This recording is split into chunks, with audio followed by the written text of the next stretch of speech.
demandez à Philippe Soupeau, Benjamin Perret, etc.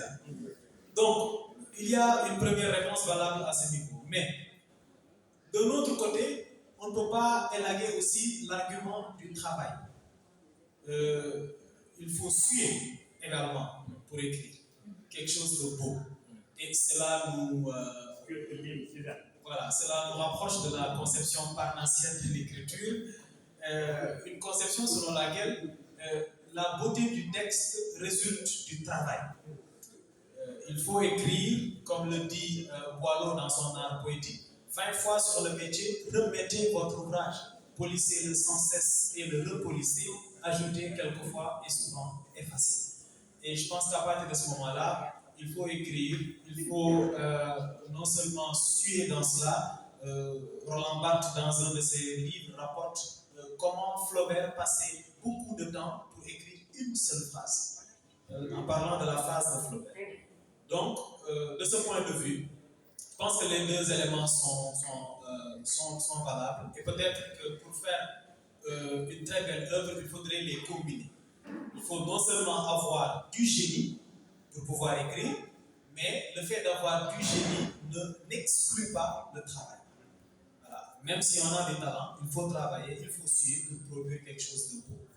Et je vais terminer par remercier Mohamed pour son rappel des thèses. Mais mon intervention allait dans le sens de simplement dire que même ceux qui ont travaillé sur la narratologie, par exemple, on ne les valorise pas assez. C'est-à-dire qu'on continue toujours de citer Genette, de citer... oui, bien sûr. C'est-à-dire qu'il y a un théoricien qui est le maître. Après, ce maître-là a des disciples. Ces disciples-là, généralement, sont français. Mais ils sont aussi sénégalais. Mais le problème, c'est que nous, quand on cite même, on cite les disciples français et on ne cite pas les disciples sénégalais. Vous voyez? Alors que les disciples sénégalais sont aussi des narratologues qui méritent d'être valorisés. C'était tout. Merci. On finit malheureusement par dire...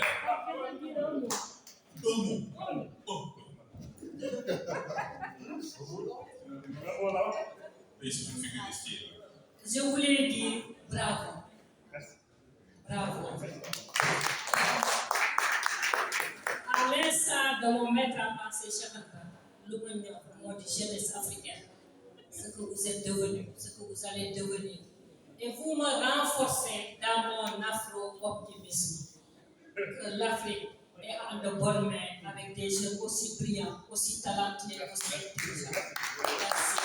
Je vais juste dire ce que Marème disait, ce n'était pas une critique, c'était une observation pour faire la transition entre l'occupation intellectuelle, culturelle et la souveraineté identitaire. Je vous remercie. Vraiment, je suis fière de vous. Merci beaucoup, merci. Sokhna Menga, Hitler. En fait, je pense que Hitler, par rapport à Mein Kampf, c'est par moment parce que je me suis beaucoup intéressée à l'époque, mais surtout au sort des combattants noirs pendant la période hitlérienne, le sort qui leur avait été donné. Et il y a un livre qui s'appelle Au nom de... comment ça s'appelle? C'est un livre qui parlait des anciens combattants, je l'ai toujours chez moi, et qui parlait du camp de Treblinka. Parce que quand Hitler écrivait Mein Kampf, c'était un étudiant qui voulait aller au Beaux-Arts qui a été refusé par son professeur. Et je pense qu'il y avait même un écrivain qui disait « Et si le professeur avait accepté Hitler en cours de peinture, d'art ?» Et en fait, ce qui est glaçant dans Mein Kampf, c'est qu'il a écrit tout ce qu'il allait faire. Ce que les gens oublient, on parle beaucoup du génocide des Juifs, mais ce qu'on a oublié, c'est le génocide des Noirs. Parce que dans les textes que Hitler a écrits en relation, surtout quand il a donné l'ordre à Himmler, il a dit « Quand j'en aurai fini avec les Juifs, nous passerons autour des Noirs et des Arabes. » Parce que pour lui, il s'agissait de faire du monde un peuple blanc aux yeux bleus. Lui, ça n'avait rien à voir avec tout ça. Il il n'avait ni les yeux bleus, c'était un frustré. Et en fait, ce qui est glaçant dans Mein Kampf, c'est que toute une communauté, il a réussi à convaincre une communauté entière sur la nécessité de procéder à un génocide organisé. Quand vous regardez les camps de concentration, je me suis intéressée beaucoup à comment ça s'appelle, à Treblinka, parce que Treblinka, c'était le camp qui était dirigé par le commandant Lalka et qui accueillait la majorité des Noirs qui étaient attrapés.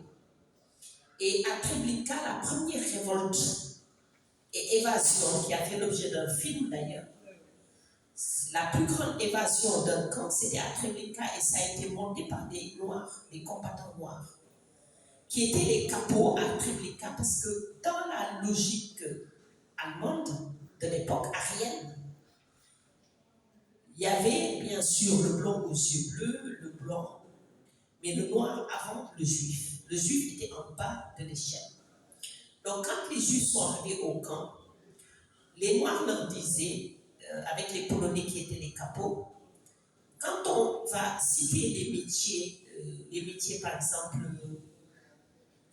si on dit médecin, avancez d'un pas, dentiste, avancez d'un pas, mécanicien, avancez d'un pas, mais refusez d'être banquier, refusez d'être ça.